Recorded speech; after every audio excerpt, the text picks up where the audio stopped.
도 사실은 흔들리지 않겠죠. 지금은 많이 덜해졌지만 우리 한국 사회에서도 종종 건물의 기초가 부실해서 금이 가는 경우도 있고 또는 강한 태풍에 힘없이 무너지는 것도 우리가 본 적이 있습니다.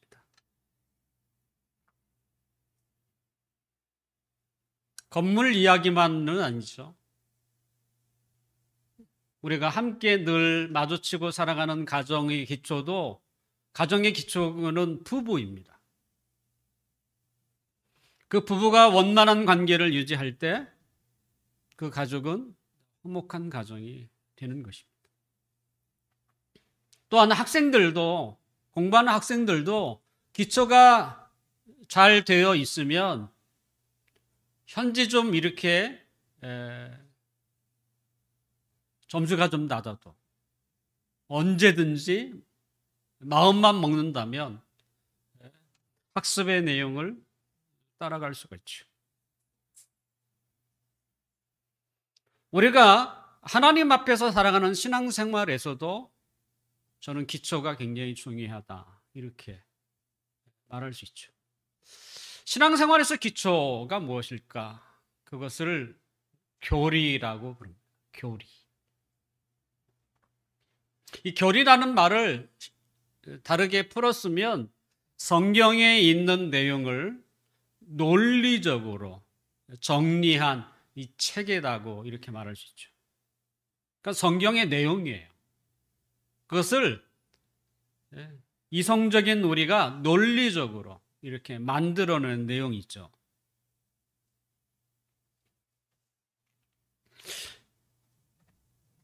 지금은 이단들이 그렇게 잘 몰라서 그런지 모르겠습니다만 강력하게 교회를 위협하지는 않겠지만, 근데 어떤 분의 말을 들으니까 지금 부산에는 지금 이단들이 그렇게 강하게 교회와 성도들을 유혹한다고 하네요. 왜 기존 교회의 신자들이 이단에 빠져서 그들의 삶을 스스로 그 황폐한 구덩이와 같은 곳으로 이렇게 빠져들어갈까?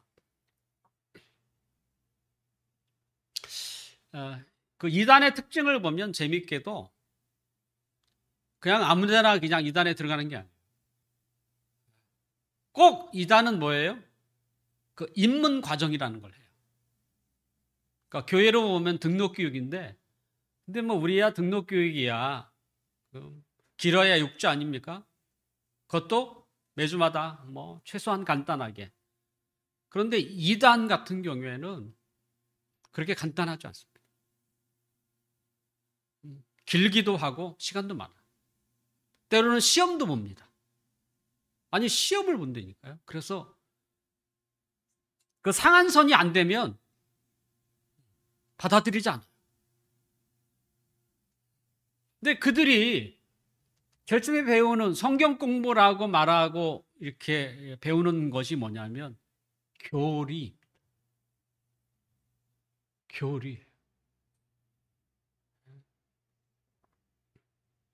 그래서 이 한 번 배운 교리는 평생 그 신앙의 기초로 작용을 해요. 그러니까 교리가 굉장히 중요한 것입니다. 우리가 지금 갈라디아서를 공부하고 있습니다만 이 갈라디아서는 사실은 신앙생활의 기초에 해당되는 부분이에요. 교리입니다. 그래서 이 교리를 배울 때는 어떻게 보면 좀 이렇게 딱딱할 수 있죠.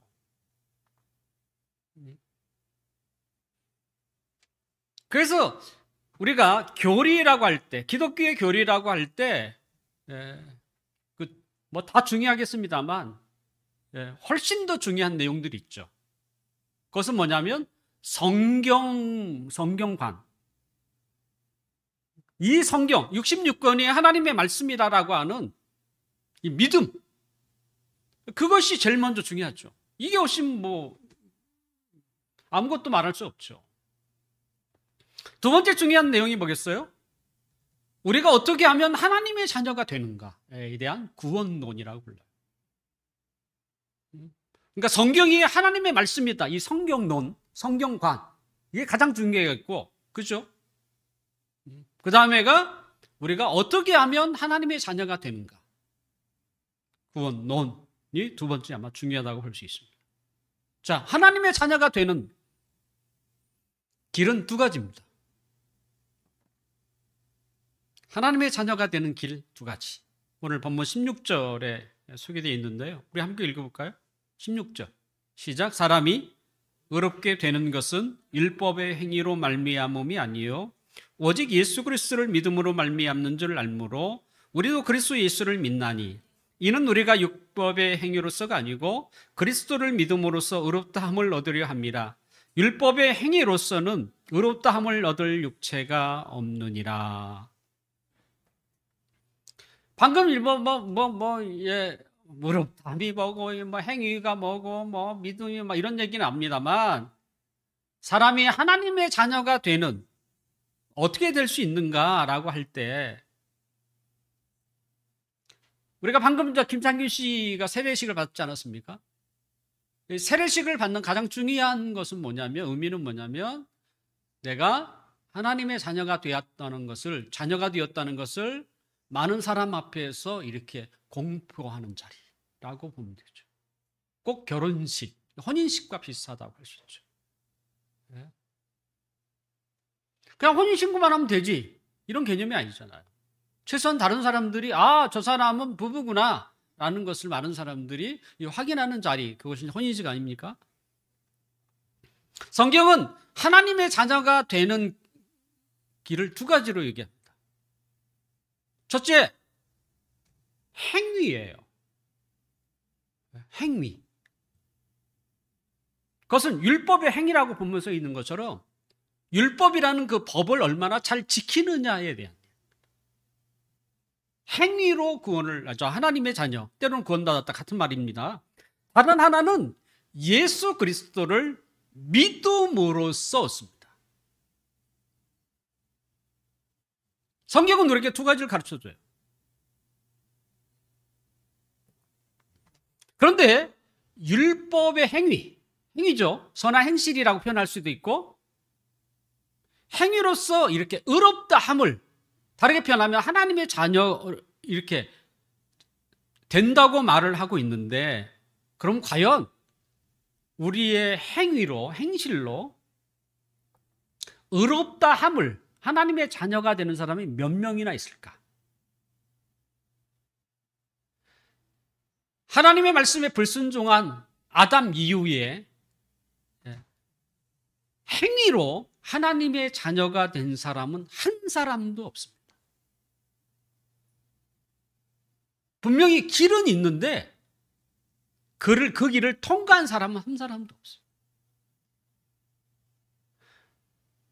왜냐하면 아무리 많은 선한 행실을 우리가 한다고 하여도 하나라도 그 율법의 내용을 어기게 되면 자기가 지금까지 쌓았던 선한 행실이 다 어떻게 물거품이 돼요. 다 물거품이 돼요. 지금까지 어떤 사람이 수시로 시간만 되면 봉사활동을 많이 해요. 남을 돕기도 하고. 근데 그가 범죄를 강도질을 했다든지 살인을 했다든지 아니면 우리가 생각하는 그런 죄를 범하면, 그러면 어떻게 해요? 자기가 지금까지 했던 선한 행실로 그것을 갚을 수가 있어요? 갚을 수가 없어요. 그냥 법정에 서야 되고 그 벌에 대한 징벌을 받아야 하는 거예요.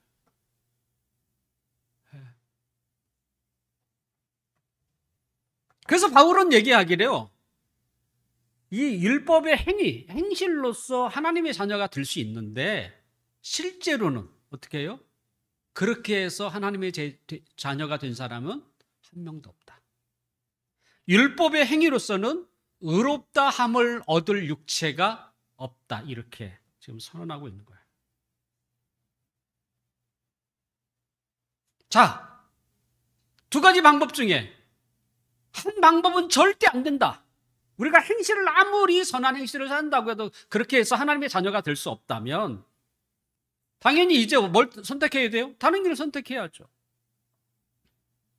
율법의 선한 행실은 뭡니까? 자기가 어떻게 해요? 노력해야 되겠죠. 누군가를 위해서 내가 봉사하는 일을 하면 자기가 해야지. 자기가 땀도 흘려야 되고 수고도 하고 해야죠. 그래서 자신이 쌓은 공로죠.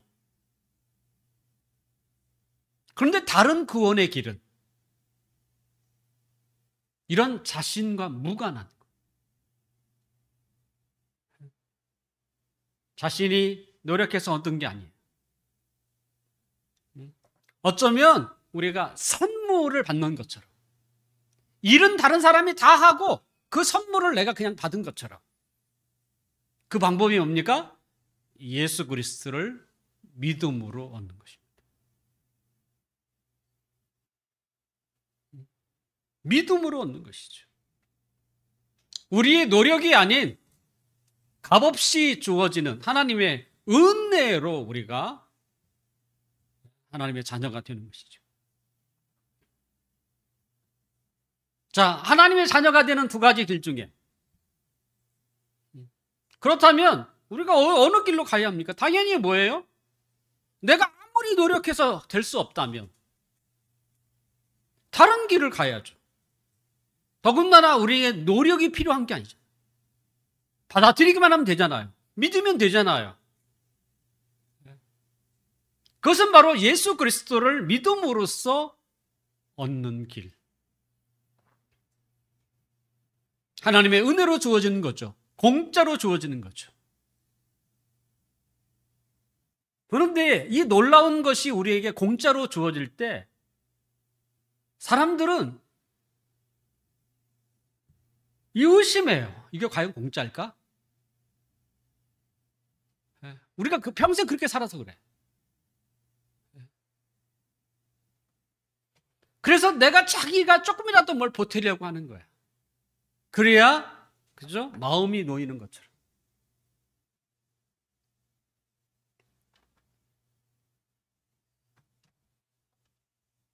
하나님의 자녀가 되는 길.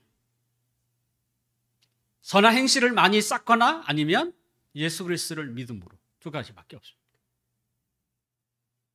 선한 행실은 통해서 하나님의 자녀가 된 사람은 역사적으로 한 사람도 없습니다. 그럼에도 불구하고 지금도 여전히 사람들은 어떻게 해요? 노력을 해서 하늘의 은총을 받으려고 하고 있다는. 그거 말고 쉬운 길이 있는데 이미 다 이루어 놓으신 이거 예수 그리스도를 믿기만 하면 되는데, 그러면 내가 하나님의 자녀가 되고 단지 하나님의 자녀가 되는 정도로 끝나는 게 아니라 당연히 하나님의 자녀는 뭐예요? 그 자녀로서의 그 은총을 누리는 일이 있는 거예요. 그러니까 말만 하나님의 자녀 이런 개념이 아니에요. 만약에 그렇다면 누가 이렇게 주일날 교회에 나오겠습니까? 나올 사람 없죠. 말로만 하나님의 자녀라고 그러면 누가 나오겠어요? 하나님의 자녀라고 하는, 그리고 하나님의 자녀로서 받는 그 은총이 뭔지를 알기에 우리가 시간을 내서 주 앞에 나오는 거예요. 너무나 감사하기도 하고, 또 하나님이 주신 은혜를 다른 사람과 좀 나누기도 싶기도 하고, 또 그 은혜를 주신 하나님을 찬양하기 위해서 이렇게 나오는 거예요.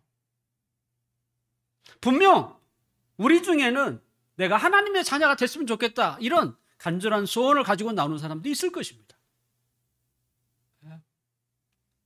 그래서 나도 하나님 자녀가 되고 싶다. 그러려면 어떻게 해요? 우리의 노력이나 수고로 되는 게 아니고, 예수님께서, 하나님의 아들 되신 예수님께서 이와 같은, 나를 위하여 이와 같은 일을 행하셨으니까 내가 그것을 어떻게 해요? 이해하고 그리고 그것을 믿는 거죠. 받아들이는 것이죠.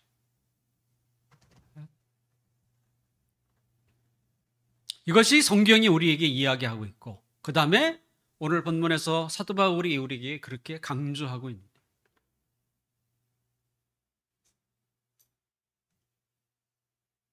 여러분은 하나님의 자녀이신가요? 지금 어떤 길을 선택하시겠습니까? 믿는 길을 선택하실래요? 아니면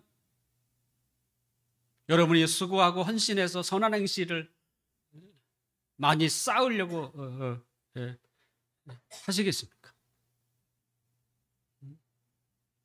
지혜로운 사람이라면 믿음의 길을 선택할 것입니다.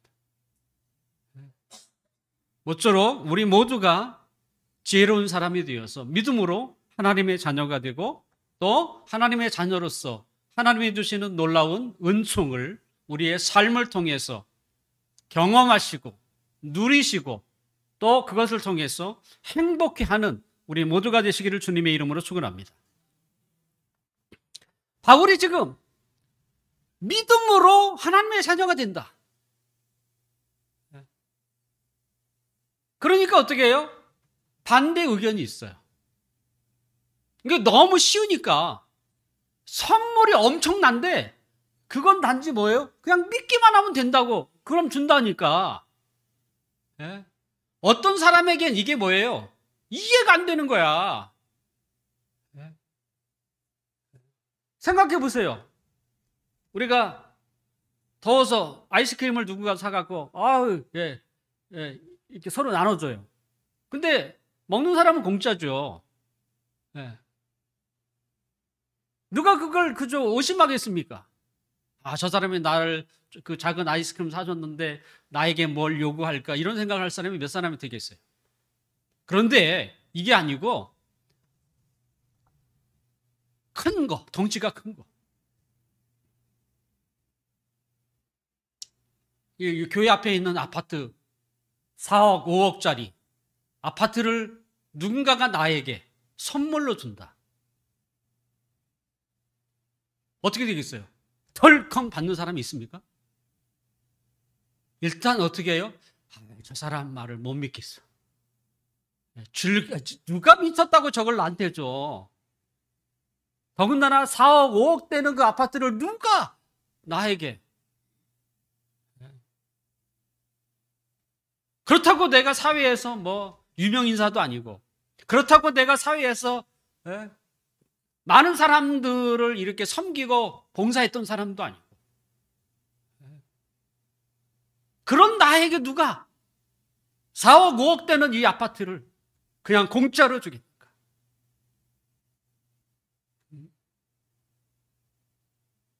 줄 사람은 없다. 그렇게 생각할 거예요. 그래서 이런 사도 바울이 말한 것처럼 예수 그리스도를 믿음으로 하나님의 자녀가 된다면 그건 큰 문제다. 이런 사람들이 있었어요. 그들이 제시한 문제가 뭔지 아십니까? 오늘 본문 17절. 17절 한번 읽어볼까요? 시작. 만일 우리가 그리스도 안에서 의롭게 되려 하다가 죄인으로 드러나면 하나님께서 죄를 짓게 하는 자냐? 결코 그럴 수 없습니다. 그들의 주장은 이런 주장입니다. 자, 사람이 예수 그리스도를 믿음으로 하나님의 자녀가 되었어요. 의롭다함을 받았어요. 근데 그가 하나님의 자녀로 이렇게 바르게 살려고 하다가 만약에 죄를 짓게 되면 그럼 어떻게 할 것이냐? 그 책임을 누구에게 돌릴 것이냐? 그러면 예수 그리스도가 책임 아니겠는가? 왜? 내가 열심히 수고해서 얻은 하나님의 자녀라면 그렇지 않을 텐데 나는 수고도 하나도 안 하고 그냥 예수 그리스도를 믿음으로 하나님의 자녀가 되고 그리고 하나님의 자녀로 살다가 보니까 뭐예요? 죄를 짓게 되죠. 그럼 그 책임을 누가 질 건데? 이렇게 반박을 한 거예요.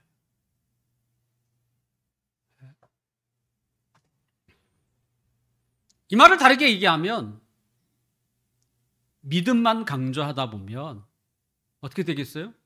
그럼 그들은 막 살아도 되겠네. 아니, 생각해봐. 나는 예수님을 믿습니다. 믿기만 하면 그다음부터는 내가 마음대로 살아도 된다. 이게 정상적으로 보이나요? 도리어 이 믿음이라는 게 사람을 어떻게 만들어요? 더 악한 사람으로 만드는 거야. 제가 아까 아파트 얘기도 했습니다만 누군가가 4억, 5억 되는 아파트를 저에게 선물로 주었어요. 그럼 어떤 사람은 부작용을 이야기할 거예요. 아유, 그 사람은 그러면 이제부터는 그 5억짜리 아파트를 선물로 받았으니 이제는 막 살겠네. 그전에는 어떻게든 한 푼, 두 푼 아껴서 아파트를 살려고 했는데 이제는 그럴 필요가 없어졌으니 막 살겠네. 도리어 선물을 준 것이 그 사람을 망치게 했다. 이렇게 생각을 한다.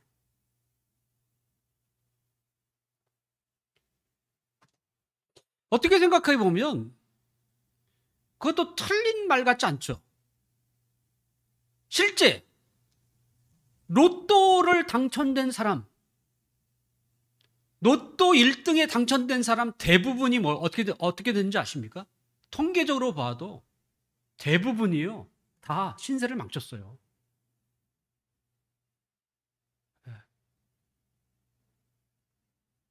저도 로또를 사본 일이 없습니다. 로또가 얼마인가요? 얼마예요?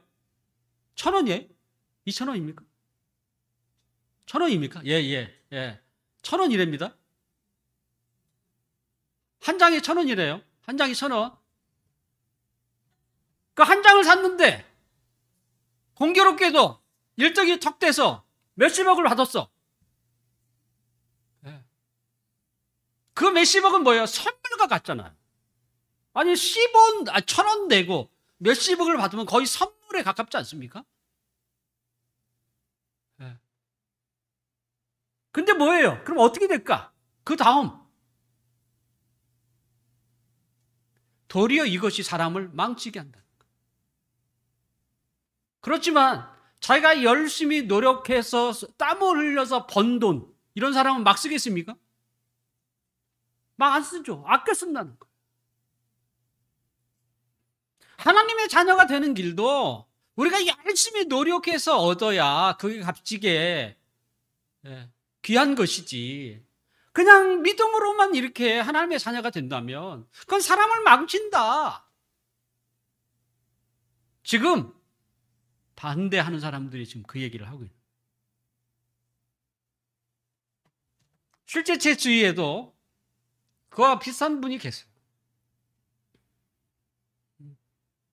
분명 술, 담배가 그죠? 하나님의 자녀가 되고 안 되고 이런 문제는 아닙니다. 그의 마음의 중심의 문제. 그분도 그거 하세요. 그래도 교회도 다니십니다. 그래도 교회 다니시는데 좀 이렇게 끊으시기도 하고 그러셔야 했더니 그분 하는 말이 뭐냐면, 나는 예수님을 믿습니다. 그래서 저는 죽으면 천국에 간다. 더 바랄 게 뭐가 있느냐. 이렇게 말씀을 하세요. 자, 하나님이 우리를 하나님의 자녀로 삼으시려고 하는 것, 하나님이 우리를 구원하시려고 하는 목적이 뭡니까? 천국에 들어가기 위함이 아니에요.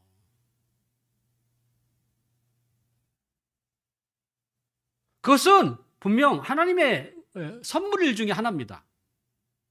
하지만 하나님이 우리를 구원하신, 하나님의 자녀가 되게 하신 목적은 뭐냐면, 이 땅에 살아가는 우리의 삶이 좀 하나님의 자녀로서 좀 이렇게 하늘의 은총을 누리고 살았으면 좋은 거야. 하늘의 은총이 없으면 세상에 찌들어서 살게 되고요, 세상에 그 걱정에 매여서 살고, 행복을 바라보지만 행복이 없는 거야. 평안했으면 좋겠는데 편안할 수 있는 길을 알 수가 없어요. 하나님은 이런 걸 보시고 너무 답답해 하신 거예요. 이 땅에 살아가는 사람들에게 그래서 이 길을 제시한 거예요. 너희의 행실로 하나님의 자녀가 될 수 없으니 내가 선물을 주신 거예요. 이걸 믿기만 하면 된다. 받아들이기만 하면 된다. 그럼 너희는 하나님의 자녀가 돼서 이 세상을 살아가는 동안 지금까지 살았던 삶과는 전혀 다른 삶을 살게 될 것이다. 그것이 하늘의 은총이에요. 하나님의 자녀가 살게 되는 하나님의 은총이죠. 세상의 일로 그렇게 불안하고 걱정하며 살아가는 게 아닌 거예요. 아니, 왜냐하면 살아가는 삶의 목적이 달라서 그래요. 그리고 살아가는 삶의 방식이 달라요.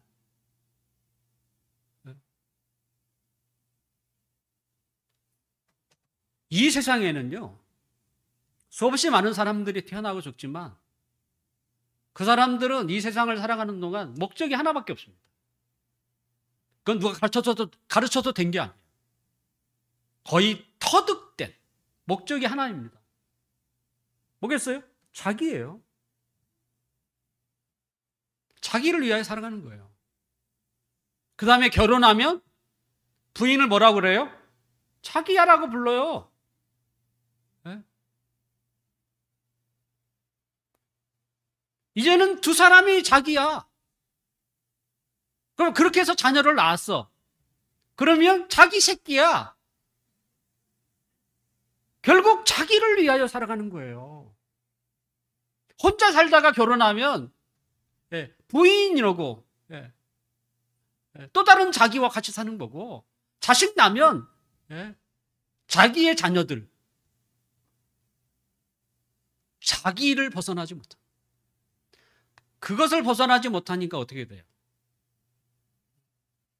아무리 꿈을 꾼들 그것을 손에 잡을 수 없는 거예요. 자기에서 벗어나야죠. 그러니까 자기를 떠나면 뭐가 있겠어요? 하나님.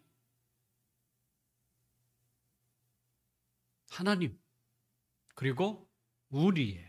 우리.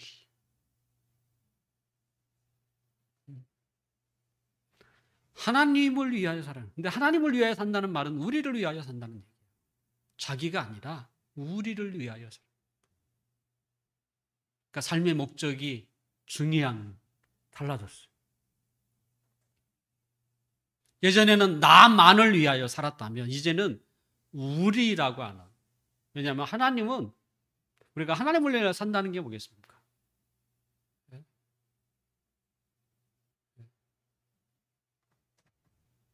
하나님을 사랑한다는 것은 우리를 위하여 살아간다는 모습이에요. 그래서 하나님을 사랑한다고 하면서 내 이웃을 미워하는 자는 그는 하나님을 사랑하는 자가 아니다, 이렇게 표현하고. 달라진 거.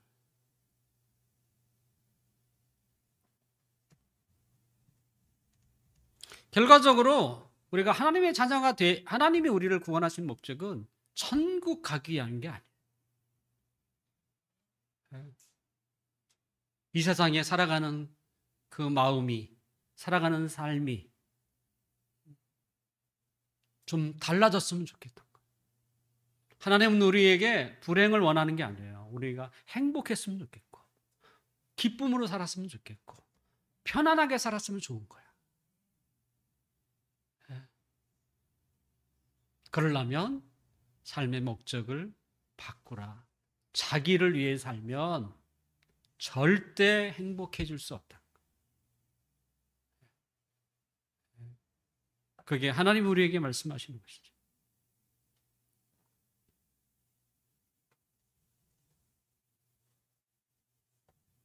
자, 우리가 하나님의 자녀가 되어서 예수 그리스도를 믿음으로 하나님의 자녀가 이렇게 살다 보면 죄를 짓지 않나요?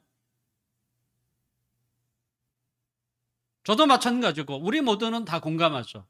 하나님의 자녀가 되어도 죄를 짓고 살아간다는 사실. 자, 죄를 지어요. 그러면 그거에 대해서 누가 책임을 물을까?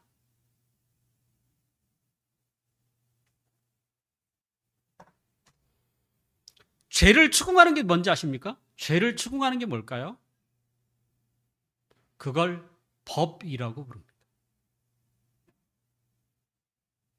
법은 죄를 지은 자를 끝까지 쫓아가서 마침내 그를 체포합니다. 그게 법이에요. 죄가 뭡니까? 죄는 법을 어기는 것입니다. 불법입니다. 불법을 저지른 자는 무엇이? 법이 그 사람을 어떻게 해요? 경찰이라는 강제력을 통해서 법 어긴 사람을 끝까지 쫓아가는 거예요. 법이 그래요, 법이.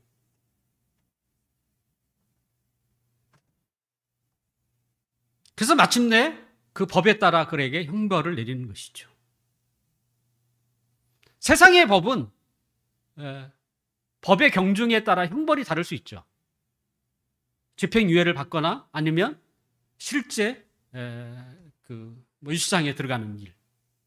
하지만 하나님의 법에는요, 작은 죄, 큰 죄가 있을 수는 있겠지만 작은 죄도 다 사형에 해당해요. 왜냐하면 죄의 질이 좀 안 좋아요. 죄질이라고 부르는데 죄질이.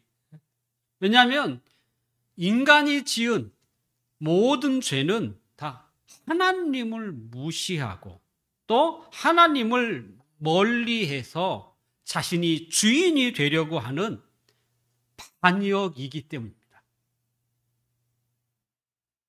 반역. 우리나라 그죠? 조선시대만 해도 그 사람이 무슨 흉악한 죄를 짓지도 않았는데 뭐예요? 반역을 범하면, 반역에 해당하는 죄를 범하면 그뿐만 아니라 그의 가족을 다 숙청해요.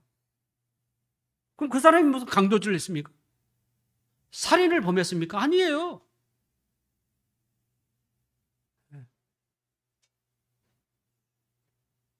반역이라는 마음, 이 마음을 가지고, 그죠? 그것을 조금 실행했다는 것으로 그를 뭐예요? 한 사람만 죽이지도 않았어. 산족을 멸했어요. 나와 부모와 그죠? 할아버지와 내 자녀들까지 아예 산족을 멸했어요. 반역죄는. 근데 이런 하나님 앞에 짓는 죄가 다 이 반역죄예요. 그러니까 죄질이 안 좋은 것이죠. 그러므로 인간은 죄인이고 그리고 다 죽어야 한다는 것입니다. 그런데 우리가 예수 그리스도를 믿음으로 율법에서, 법에서 해방이 되었습니다. 자, 조금 죄를 지은 죄인이 법에서 해방되는 길이 하나 있습니다. 법은 죄인을 끝까지 찾거든요. 그리고 마침내 그를 잡아서 형벌을 합니다. 그게 법이에요. 그런데 죄인이 그죠? 형벌에서 해방되는 길이 하나 있는데 그것은 죽는 것입니다. 아무리 흉악한 죄를 범했다고 할지라도 그 사람이 죽으면 법 집행은 끝나요. 끝나버립니다. 더 이상 조사가 하지 않아요. 그 사람이 죽으면, 당사자가 죽으면 끝입니다.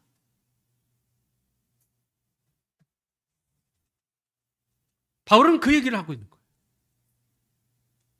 우리가 예수 그리스도를 어떻게 해요? 믿었을 때에 우리와 율법과의 관계, 법과의 관계가 변했다는 것입니다.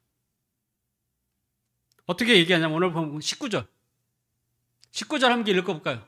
앞에 있습니다. 시작. 내가 율법으로 말미암아 율법에 대하여 죽었나니 이는 하나님에 대하여 살려 합니다. 우리가 예수 그리스도를 믿고 하나님의 자녀가 되는 순간 법은 우리를 추궁할 수가 없어요. 왜요? 우리가 예수님과 함께, 그러니까 예수님을 믿을 때에 그분이 십자가에 죽을 때 우리도 그와 연합하여 죽었던 거예요. 죽었기 때문에 더 이상 율법은 우리를 어떻게 해요? 추궁할 길이 없어요. 여기서 율법에서 해방된 거예요. 그래서 바울이 얘기하는 거예요. 율법에 대하여 죽었다라고 한 거예요. 죽은 사람은 더 이상 법은 조사하지 않습니다. 결과적으로 우리가 예수님을 받아들인다는 말은 뭐냐면 예수님이 십자가에 죽을 때 내도 거기에 있었다는 거예요. 내가 그것을 어떻게 받아들이는 거예요. 예수님이 죽을 때 나도 죽었고 예수님이 사실 때 나도 살았다는 거야. 예수님과 나는 함께 간다는 거예요. 이 연합이죠. 연합. 바울은 그것을 오늘 본문 20절에 이렇게 소개하고 있습니다. 20절 함께 읽어볼까요? 내가 그리스도와 함께 십자가에 못 박혔나니 그런즉 이제는 내가 사는 것이 아니요 오직 내 안에 그리스도께서 사시는 것이라. 이제 내가 육체 가운데 사는 것은 나를 사랑하사 나를 위하여 자기 자신을 버리신 하나님의 아들을 믿는 믿음 안에서 사는 것이라. 분명히 얘기하잖아요. 내가 그리스도를 믿을 때에 그리스도와 함께 십자가에 못 박혔다. 끝났다. 더 이상 율법이 나를 더 이상 조사하지 않는다.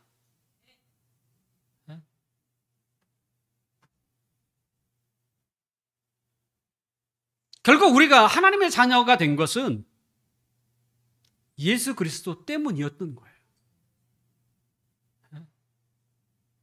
만약 예수님이 우리와 관련이 없다면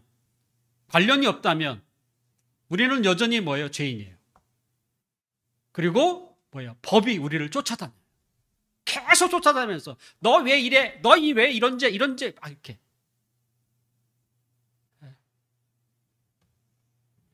그렇게 되면 하나님과 무관한 사람이 되죠. 결과적으로 예수님이 나를 대신하여 죽었다는 말은 내가 죽은 거예요, 사실은. 내가 죽었다는 것이죠. 그분의 죽음에 내가 거기에 있는 것이죠. 그런데 우리가 말로만 예수님의 죽음을 말한다.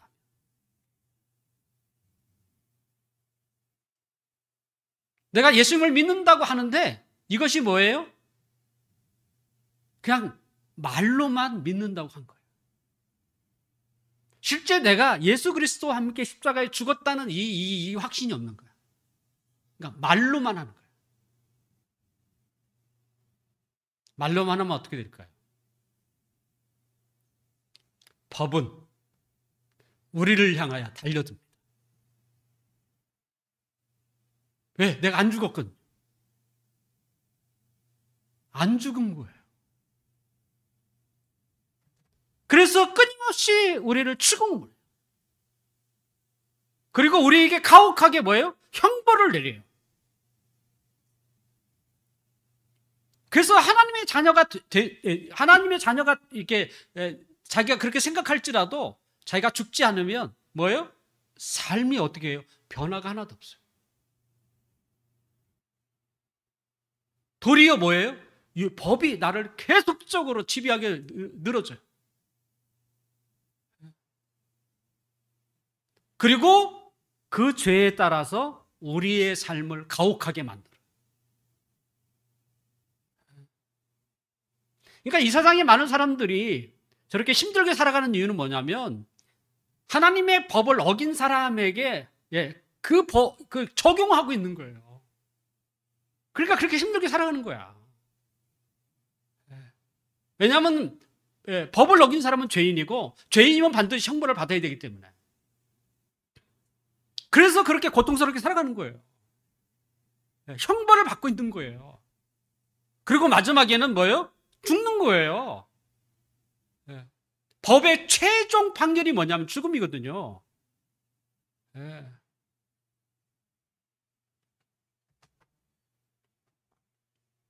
그러므로 우리가 예수님께 붙어 있지 않으면 우리는 어떻게 해야 합니까? 우리는 행위를 가지고 하나님 앞에 서야 되죠. 왜냐하면 내가 아직 안 죽었기 때문에. 그런데 우리가 어떻게 거룩하신 하나님 앞에 어떻게 설 수 있겠습니까? 이 세상에서야 상대적으로 내가 저 사람보다 이건 좀 나을 거야 이렇게 우리가 자부해서 살았다고 할지라도 절대되신 하나님 앞에 우리가 그건 어림도 없는 일이에요. 하나님 앞에 고개를 들 수도 없고 어디 깊은 글속이라도 숨어버리고 싶은 마음. 그러므로 예수님을 믿기 전과 후에 아무런 변화가 없을까요? 그렇게 될 수가 없어요. 그래서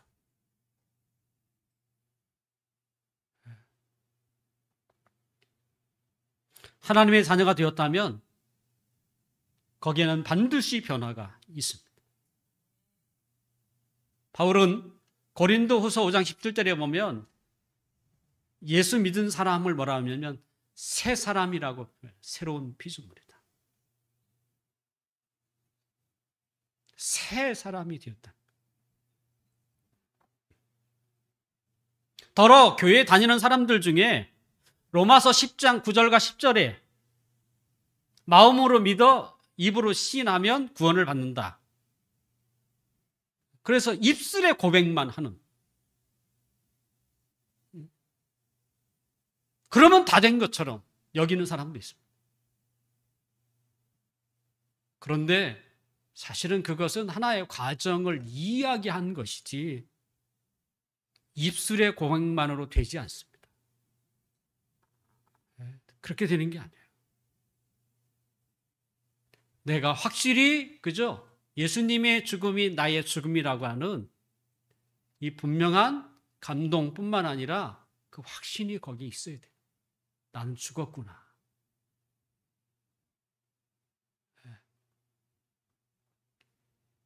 그래야만 비로소 내가 하나님의 자녀가 진짜 된 거예요. 그리고 법은 더 이상 나를 추궁하지 않습니다. 왜? 나는 이미 죽었기 때문에. 그리고 내 안은 새로운 사람으로서 어떻게 해요? 하나님의 자녀라고 하는 새로운 삶을 사는 거야. 이제 우리는 어떻게 살아야 할까? 20절은 뭐라고 합니까? 이제 내가 사는 것은. 우리 한번 읽어볼까요? 그런즉 이제는 내가 사는 것이 아니요 내 안에 이제 내가 육체 때문에 사는 것은 나를 사랑하사 나를 위하여 자기 자신을 버리신 하나님의 아들을 믿는 믿음 안에서 사는 것이라. 결국 하나님의 자녀는 어떻게 살아가는 사람이에요? 믿음으로 구원도 받았지만 뭐예요? 믿음으로 살아가는 사람. 믿음으로 살아가는 사람. 그러니까 이게 달라진 거예요. 세상은 경험으로 살고 자기의 지식으로 살고 능력으로 살지만 예전에 그랬어요. 왜? 자기를 위하여 살아야 되니까. 하지만 이제 하나님의 자녀는 어떻게 해요? 믿음으로 삽니다.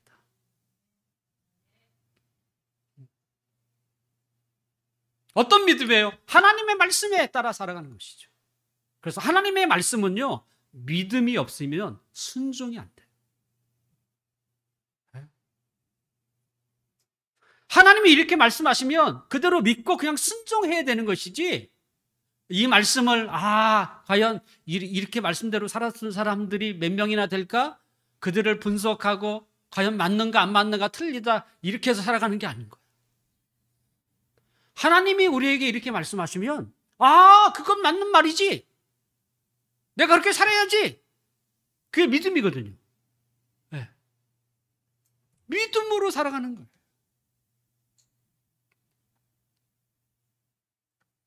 그러므로 믿음에는 뭐예요? 어떤 요소가 있냐면 이 모험의 성격이 있어요.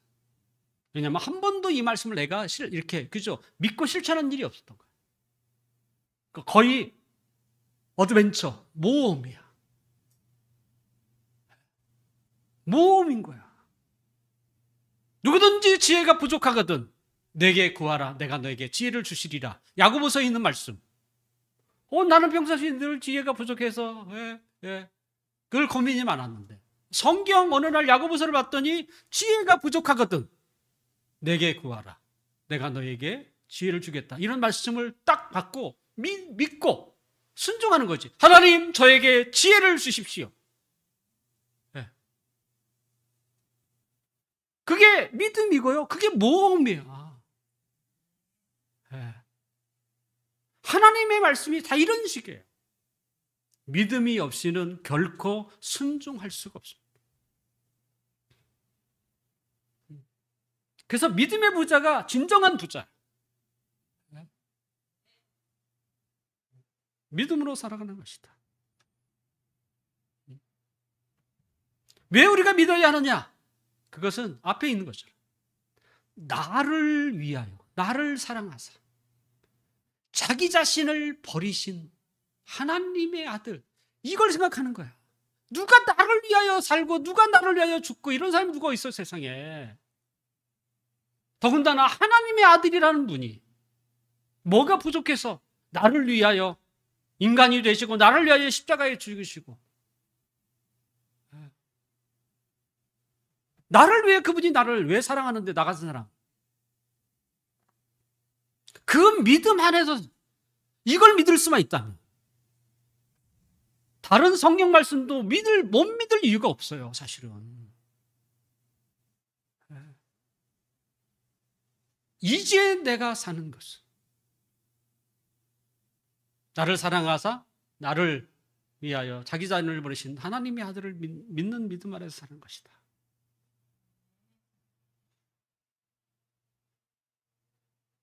사실 우리가 성경은 우리에게 보상이라는 걸 얘기해요. 하지만 우리가 믿음으로 살아가는 것은요, 상 때문이 아니에요.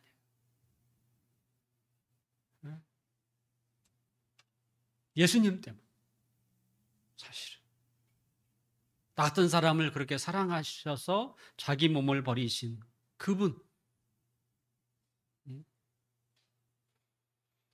우리가 이렇게 믿음으로 살 때에 우리 자신은 온데간데 없어지고 누가 나타나겠어요? 오직 예수 그리스도만 나타나는 거. 이게 신자의 삶이야. 그래서 율법은요 자신을 향해요. 하지만 하나님의 은혜는 하나님과 우리를 향해. 이게 다른 거예요. 이제는 그래서 우리가 이렇게 말할 수 있는 거예요. 이제는 내가 사는 것이 아니다. 내가 사는 것이 아니다. 왜냐하면 내가 하는 일이 없어요. 내 안에 그리스도가 사는 것이다. 나는 한 게 없는 거야. 그냥 믿음으로 순종하기만 하면 되는 거야.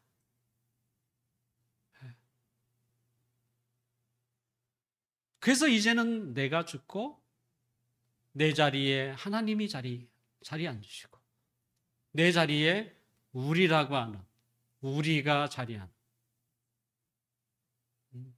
이것이 신자의 삶이에요.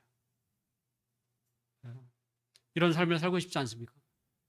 전혀 다른 세계예요. 하나님의 자녀의 삶은 전혀 다른 세계인 거예요. 사실은. 살아가는 방식도 다르고요. 삶의 원동력도 다르고요. 삶의 목적도 달라요. 아무쪼록 저를 비롯하여 이 자리에 모여있는 우리 사랑하는 모든 성도들에게 하나님의 자녀의 놀라운 세계를 여러분들이 경험하시고 하나님의 자녀로서의 이 풍성하고 엄청난 삶을 여러분의 삶을 통해서 아름답게 비춰가시기를 주님의 이름으로 축원합니다. 기도하겠습니다.